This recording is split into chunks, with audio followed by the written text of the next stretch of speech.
Greetings, ladies and gentlemen. This is your host, Mr. Ndumiso Mndayi. Today, I have a very interesting guestee. She's someone that I've actually been in communication with for the past 2 years, and me and her have gotten very mutually acquainted.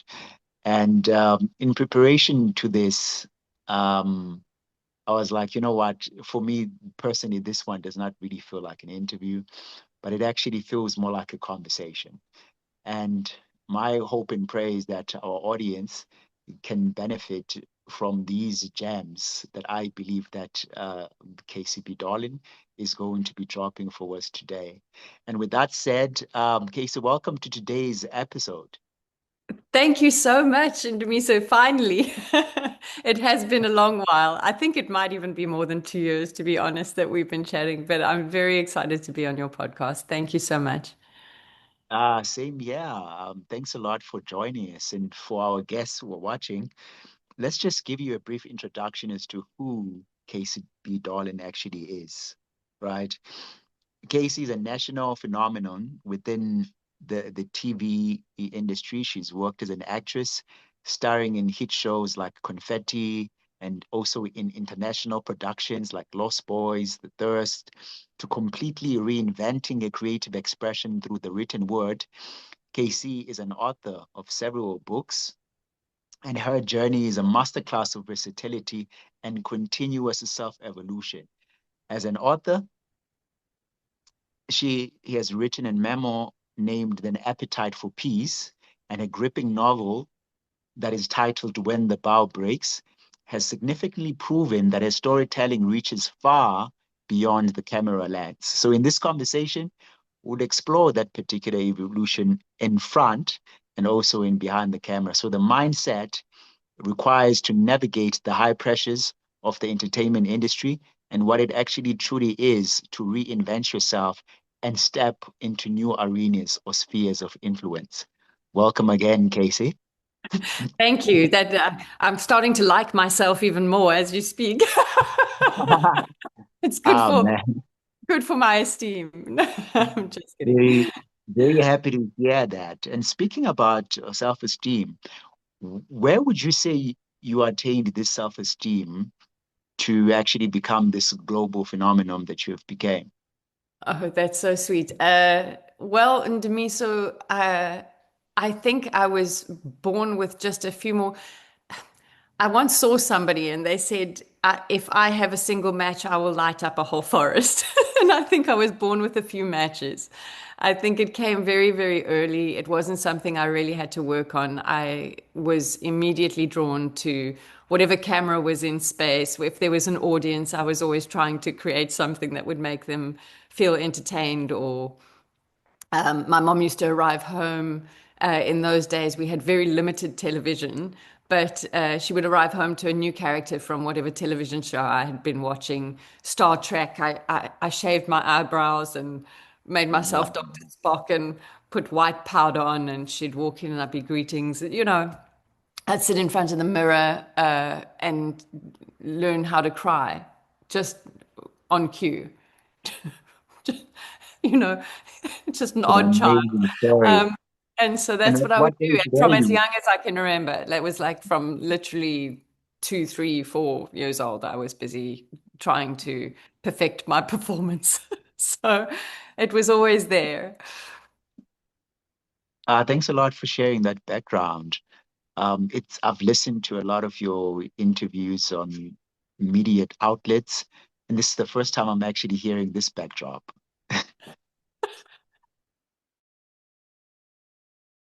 If you asked my mom, she would share I deeply freely. appreciate it. Is this also where the dancing and presenting emanated from? So funny enough, I love dance, I love gymnastics, and but my mom went to a karate class when she was I had a young mom. Uh, she's only 20 years older than me, so in that phase, she was in her 20s, and she went to a karate class, and she pulled a muscle. And claims that she did it kind of on purpose in order to get me to join because I wanted to Mm. dance and I did gymnastics, but she wanted the discipline in place. And I ended up doing karate for 17 years and representing the country across the world in many, many tournaments, having broken noses and all of those things. So I only really found dance. Sorry, it's a long answer, but I only really found dance in my mid-20s when karate was no longer the pinnacle of my focus in sport.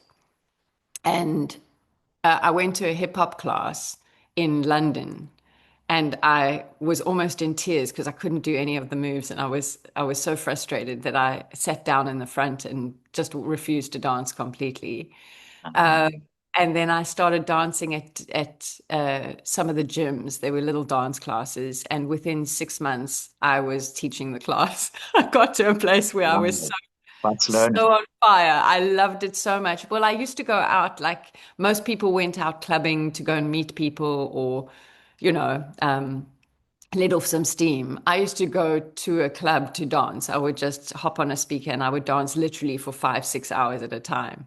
So it was definitely like a passion of mine, but I just didn't know how to do choreography. And once the choreography hit, and because of karate, I was already quite thankfully coordinated.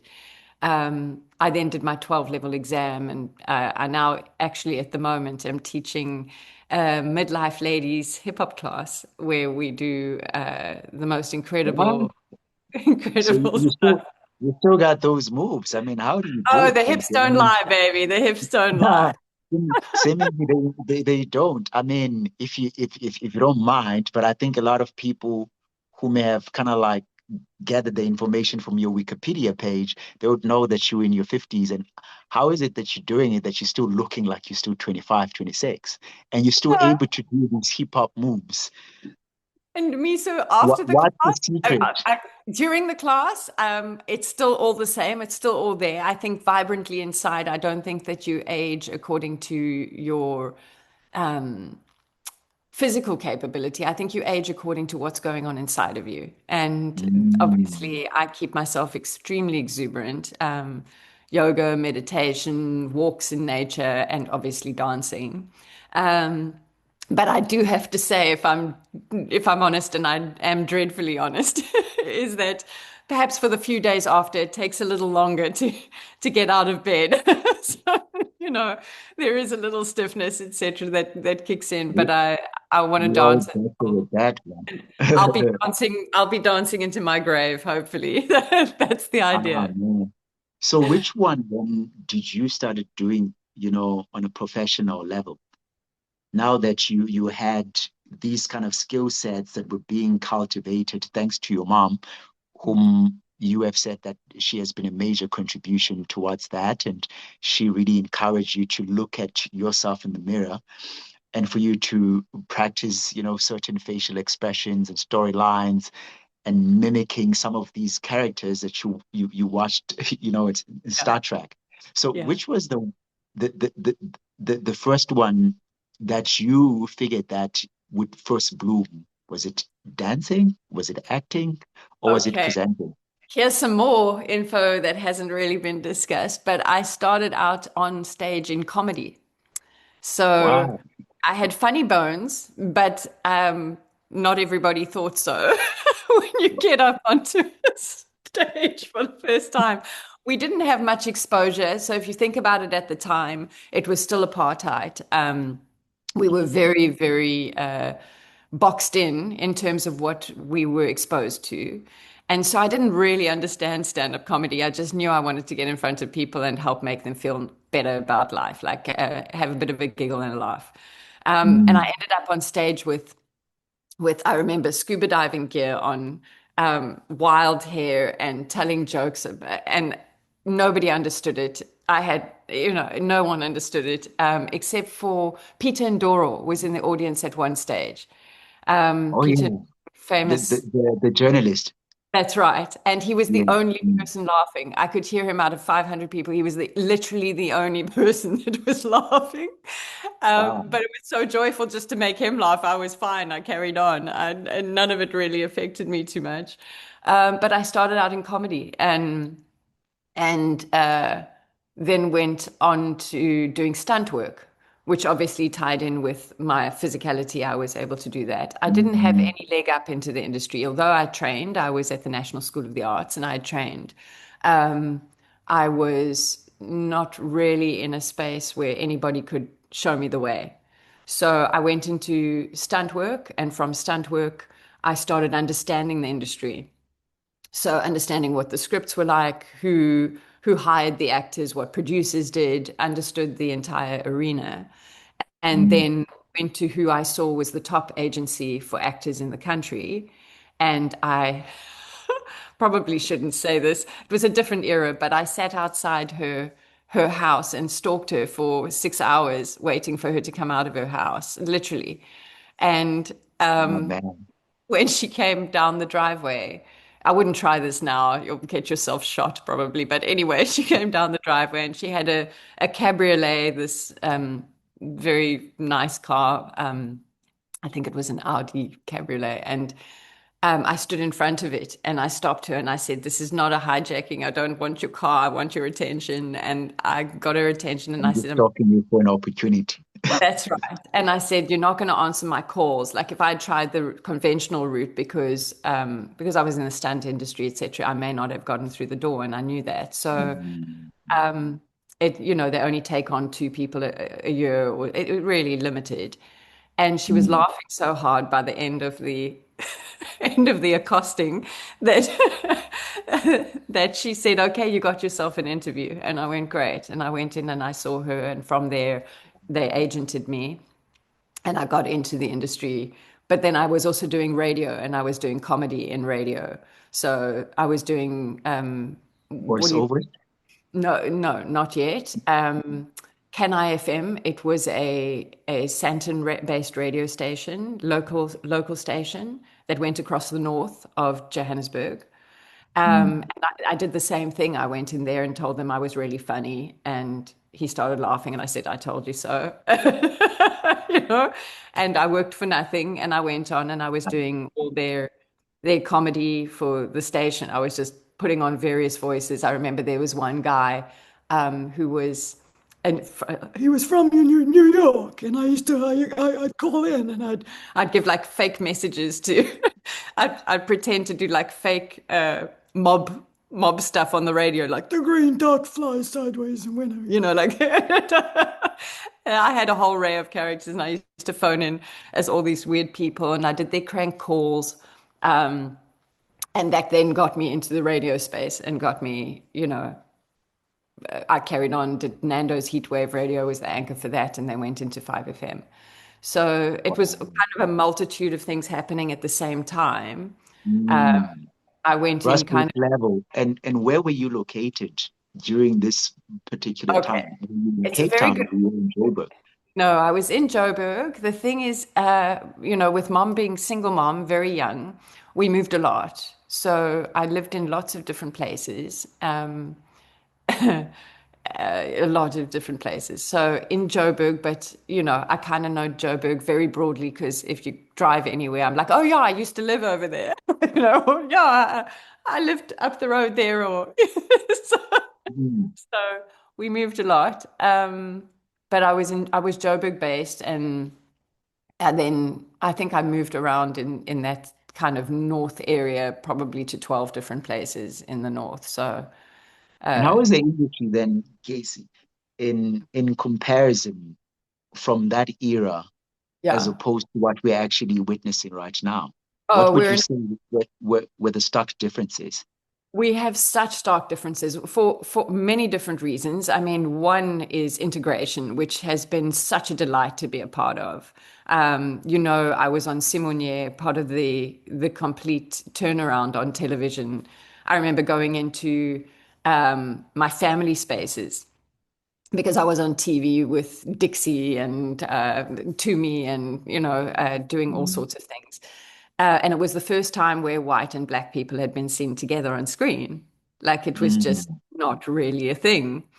So really, really beautiful to have been a part of that. And I remember my old uncles like being very disgruntled that I was touching, somebody from the another Yeah. race. It was so these differences have come along so beautifully. Like it's really not even a thing anymore. Like if anybody would bring it up, they'd be insane. Um, and to have been a part of that was amazing. Uh, Also, the space that I was working in was very much in the HIV awareness space. It had just come about. So, in terms of that, you can see a stark difference in information, how the information age has kicked in, and how much Mm, more access to information we have. Um, in terms of television, we can obviously see that with streamers, we have access to so much more content. Um, and that content is so valuable in rounding out a person's worldview, which we didn't mm, have. We had a very, very myopic worldview for obvious reasons. mm, So watching that change in terms of if you're asking me as an actress, um, it's better and it's harder.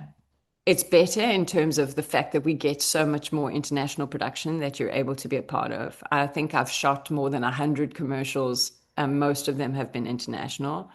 Um, in terms of movie space, like I've gotten to be in Hollywood lead roles, role for productions that have come and have actually valued South African talent space. We've got incredible crew that works on those international spaces. So behind the camera, people have a lot more opportunity to work on really big mm. things. Um, but there was a naivety to uh, the whole unfolding that was really fun, that perhaps we don't have as much of that naivety anymore. Where the production values are so high that if you're not hitting a certain space or note or whatever, your production is probably not going to do particularly well, because we do have a higher benchmark to what we're doing, which is good, but that naivety in that space, I really enjoyed, you know, just being in that growth era, if that makes It sounds sense. great. Thanks a lot for sharing that. And would you say that it's more easier now to get acting roles? I'm not speaking about you personally, but I'm Mm. speaking about the whole General. industry in general. Yes. Yeah. Um, was it more easier that side? You mentioned something about this pattern of integration, which at that particular time, those were things that we were not very familiar with, right? It was not a norm to see a black person and a white person in any production set, Yes. right? I did the first black white kiss on television, by the way. I didn't know that. Yeah, that was Kelebone by Neil Sandstrom was the director. And I think Tabo is now a director and very, very much established in the industry, who was the young Wow. boy. We were both, Weren't he you, was 14 or so. I weren't you was a little girl. marginalized for that? I didn't care. I just didn't care. I also did the first South African lesbian kiss on screen. And that was such a hoopla. It was bigger than the black white kiss, funny enough, where I suddenly got phone calls from radio stations and TV networks asking me for interviews because I'd played. And for me, I was playing a Mm, colored lady, so I had tanned dramatically, and I had black hair that I'd permed and whatever to play the role. And like that was much more interesting to me, and they were mm. they were completely South Africa was aghast at the fact that that we had a same sex. Exactly. And Yes, decades later, it's it's just predominantly not the a thing. norm now. That's right. It's just not a thing anymore. So, Mm. so that's been incredible to be a part of that growth. Like it is an amazing, amazing thing to have been a part of that awakening. And did I care? Not even slightly. It really just did not make any difference what anybody thought about that. We needed to move on. I'm very glad actually that you actually didn't care. Um, and I think maybe that kind of like what makes up a brilliant actress, right? Is to be able to differentiate between the two, between reality and a role that you are playing. So And reality and a role that unfortunately, you're playing is right, and I agree with you on that front. And I think you're very very on point. But I also think that I from the get-go, for whatever that reason is, it's maybe because my mom was single parenting in a certain space. We had a lot of freedom, but my mindset was never aligned with the mindset of the day. I never agreed. It didn't make any sense to me at all, not from the get-go. It just didn't make any sense. Like, why? And so yes, as an actress, obviously you're putting on an it's like zipping up a new outfit. I'm responding in the way that that character would respond. But at the same time, I was very much I didn't see a problem with it. So when I performed it, it was not me trying to do something. It was just another role. When they were mm, asking me questions like, how did I feel about kissing a girl? How did I feel about kissing? It just didn't make any sense to me. It's like, I don't know what you're talking about. It's just a role. It's a human it's a being. character. And also a human being represented on screen. There's many different human beings in the world. So in 2002, which productions were you busy with? Oh, goodness me, you're taking me back. In Yeah, 2002, apologies. I had been FHM Sexist in 2000, which then means I was in Samuru. Samuru was the movie that I jumped into next. I played Dove, who was a what do you call a bodyguard? Except I was bodyguarding the lead actress was from Germany and she was 6 foot tall and I'm 5 foot 4.5. So the bodyguard was, heaven forbid an arrow should hit her in the head because I wasn't going to be able to do anything about that. Sorry to interject there. Was this maybe perhaps the same year whereby you were uh, nominated as the sexiest woman in Africa? Um, so that was 2000. So in the year 2000, I was nominated. And how did that feel? Um, a little strange and ridiculous, given what you know about me now, that I was a comedian and much more invested in making people laugh than I was in trying to get into my underwear and make you Mm. feel other things. So a little strange for me. Um, and I can't say I took to it particularly well, but it did good things for my career in terms of I managed to obviously then get more opportunities to be in front of camera. So, What was the aspiration behind that? uh, Getting into the modeling. no, no, no, that happened to me. Not, it wasn't something that I tried to do. So when FHM came to the country, they started putting call it what we now call our influencer space. They started putting people who were on television, radio, who perhaps looked somewhat attractive in underwear. They would put them on their magazine cover. And I had actually said I wasn't that comfortable with doing underwear and all of that. But because I was on 5FM and I had been nominated by Mm. the public started nominating and then eventually winning the whole thing. It wasn't something I engaged with. It just happened. And then I ended up on the magazine cover and then it just kind of rallied from there. Mm. Sounds great. Thanks a lot for sharing that. In 2002, here you are, you're Yes. shooting this Samuru production. Yes, with Daryl Ruitt, who was an international director at the time. He did some incredible productions. You can look him up at some point, but amazing. So I got the opportunity to work with him and to work internationally with as I said, a co-German production. So we had German stars come in, and there was somebody from Canada, I think, a Canadian star. He was on Stargate or whatever. So just starting to really interact with a more global community of actors and performers.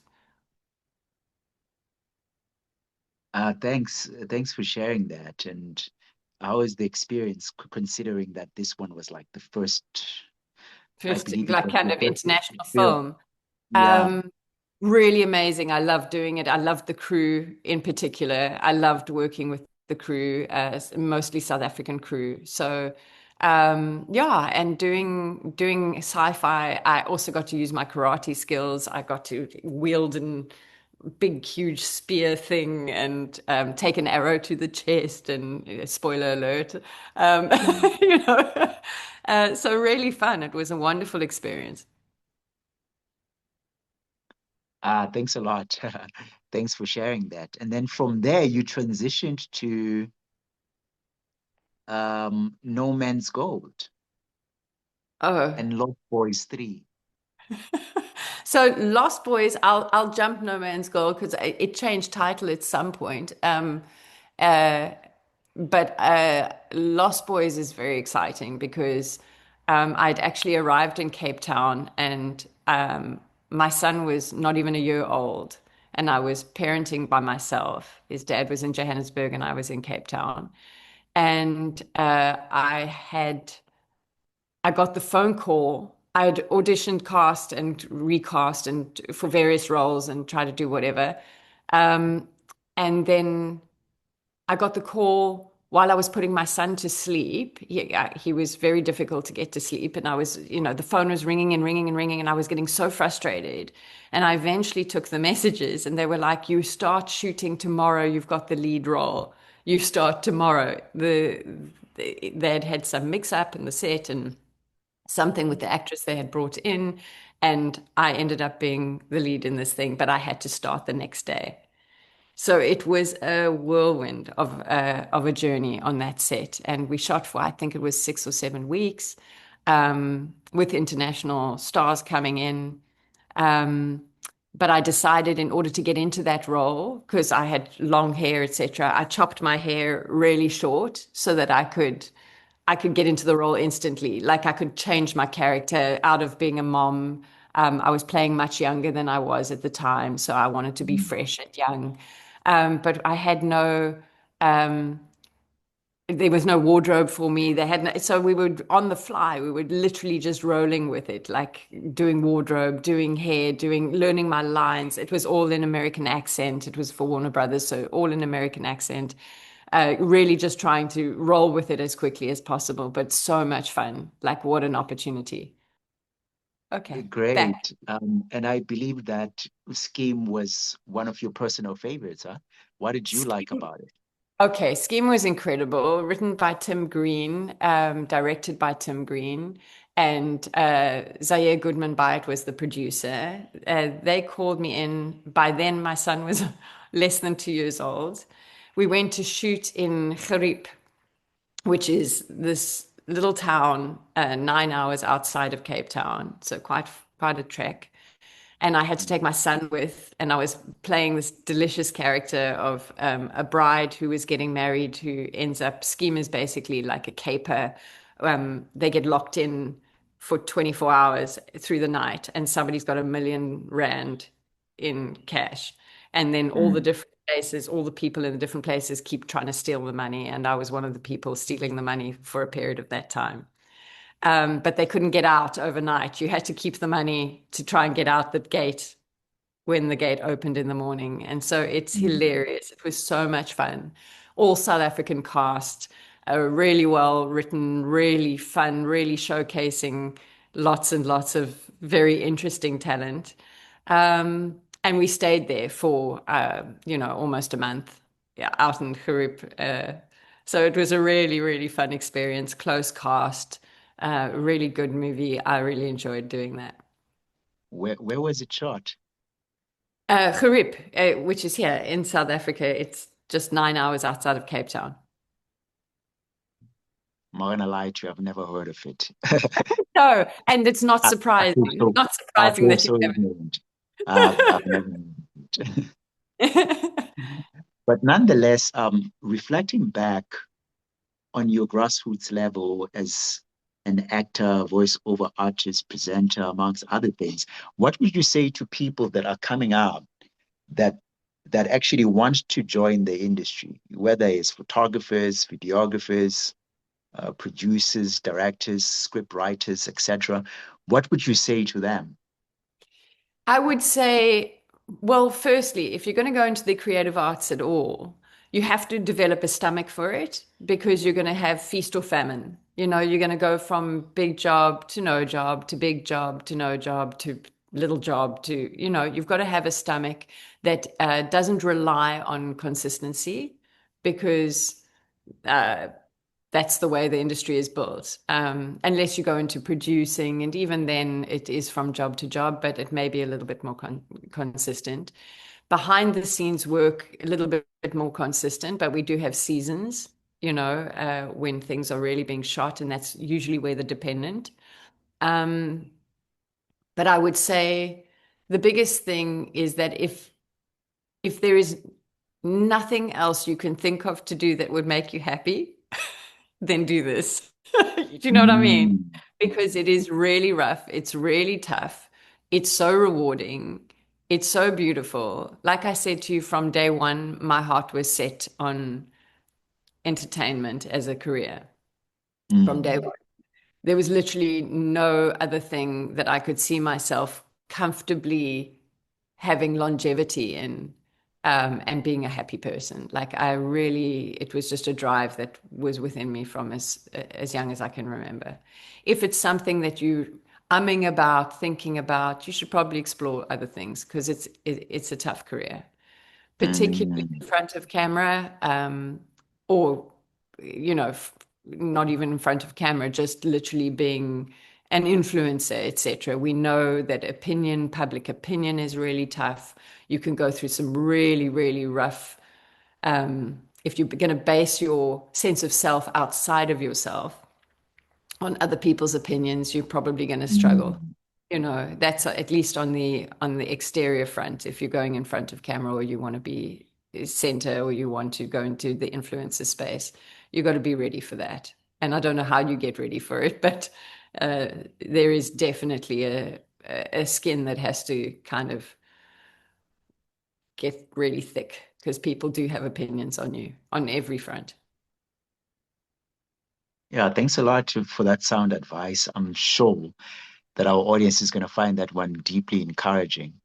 It sounds very inspirational. So, do you mind sharing, maybe not in so many words, but uh, some of the challenges that you had experienced there, in the industry? So, when we started going to castings, like I would go to castings with 200 other people inside a room. That seems to be getting much better now that we have more technology. So what that means is that you'll get requested generally, at least I do. I don't have open casting. Generally, through my agent, you will request to see me, and then I'll go to the casting. You still wait. There's still a few people, but it's less. I mean, I used to wait hours to be seen, Mm, and so that seems to have shifted. It may still be the case in some areas. So you're going to have some resilience to sit that out and not need to, but these days you have earpods and phones and things we didn't. You'd just literally be sitting there waiting. Um, mm, the the basis of pure talent doesn't seem to be the prerequisite anymore, and that's kind of a really rough thing to say. But mm, if you look at the influencer space, anybody's got broadcasting aptitude. If you get on your phone, you can literally broadcast whatever it is that you want to, and you might find an audience for it. So the intensive training that we went through, the years and years of going through workshops in schools and whatever to get to a place where you're microphone ready, camera ready, I would highly recommend it. But it doesn't seem to be the prerequisite anymore, is what I'm saying. Um, So it's a very different atmosphere that people are walking into, and a wonderful opportunity. And it's neither good nor bad. It's an amazing Mm, opportunity. If you are a funny person, always saw yourself wanting to be on stage, etc., but never got the chance, and instead of you doing somebody else's books and you've been sitting behind a desk, but now you have a phone, a camera, you can get online and start making people laugh or doing whatever it is that you're good at. exactly. So it's this access that you were speaking about earlier on, as far as to how technology has simplified, the media space. Yes, agreeably so. I mean, that's what I've done here myself You know, with how's Parth it Two working for you, Greatness. Ndumiso? Exactly. It's working very well. Thanks a lot for asking. I mean, I've had the pleasure, I mean, to have the very first episode for the podcast to be someone that is within the presidency. And then from there, we interviewed someone else who is, within the confines of the ministry in the US, in France. So it's been quite a very phenomenal start. And obviously, we It have you on squeezes the the show globe. right now. Yeah, but it squeezes the globe, and you suddenly have so much reach that you would never ever have had before. So it's a very exciting time. Exactly, exactly, agreeably so. So it's a very exciting time. So I really concur with what you've just asserted here that there's more access now. It's more easier to get an audience as compared to when you guys were starting out, within the space, in the 90s, etc. So do you see yourself maybe in the near or distant future doing some workshops with regards to acting and sharing some of these gems of gold that you've just shared with us today? Do you think Uh, that's a possibility? I mean, it's possible. An It's acting, possible. an acting It's academy. Yeah, it's not probable, but it's possible. I'm much more interested in people's interior growth than I am on an industry level. So my focus is much more about how you're doing rather than what you're doing. So you're more focused on the interior design now, emotional well-being. Is this maybe perhaps where this sense of authorship emanated from? So it's interesting because I'd also been writing for as long as I can remember. I think when you're an entertainer, I think you're a storyteller. And so I've been wanting to tell stories and explore writing from the get-go. But my Mm. on-camera career was uh, much more pivotal because it had taken off. But when I became a mother and I was more homebound, I wanted to start exploring the writing space. And I knew that if I started with my own story, it would give me access, really easy access into the writing space. So I started by writing my memoir, which is An Appetite for Peas, which is a strange name. People mistake it for a recipe book. It's Ah, man. a big mistake.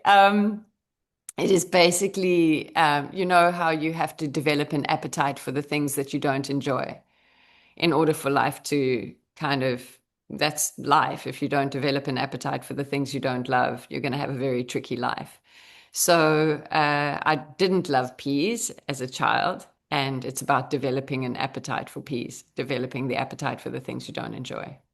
So it takes you through, I think the memoirs basically gets kind of heavy in spaces, I would say, as an overall look. It's very funny, it's very poignant, it's sweet, and it's my life story, but it also looks at the misogyny and the incredible difficulty of being a woman in the workplace that I've had to go through to get to Mm. the space that I eventually occupied. So, you know, even on radio at the time, there was maybe one or two women and the rest were all men. Now, if I listen to 5FM, all I hear are a plethora of amazing women. And Mm. again, I know that, you know, I was one of the stepping stones to being a part of opening up that space. But it was incredibly misogynistic. It was a very, very male dominated era. And hence the memoir. you felt like maybe you could give back to the readers by, sharing some of your personal reflections I about think that people particular think, experience. yeah, people think that when you're in the spotlight, especially if you're getting onto magazine covers, etc., that somehow you have. This is before, like now we have access to all this. Like I said, this is like we've moved on. We have access to people's life stories, etc. But back then, it was more seen like you had to almost pretend like you had this perfect life and you were living the dream in this facade. And I just wanted to kind of fill in the space to say it's okay just to be not okay. It's okay to have gone through some rough stuff, but still come to the other side of that with hopefully some wisdom and to have made some terrible mistakes, which I don't like to have regrets, but would I have chosen differently with the wisdom I have now? Definitely. But it is what it Mm, is. It brings you to this point. So it's chicken and egg.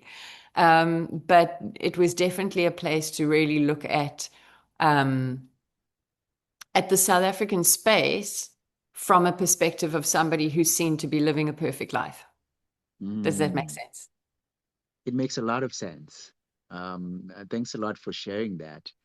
And did you maybe get to, did you transmute some of that energy into Oh, writing now catharsis. when the, Yeah. yeah, yeah. So for sure, there's going to be catharsis when you're writing about your life. Like it's very difficult. Mm, I bring up gender-based violence in the book, and obviously, if you're dealing in misogyny, that's kind of where it's going to start mm, leaning.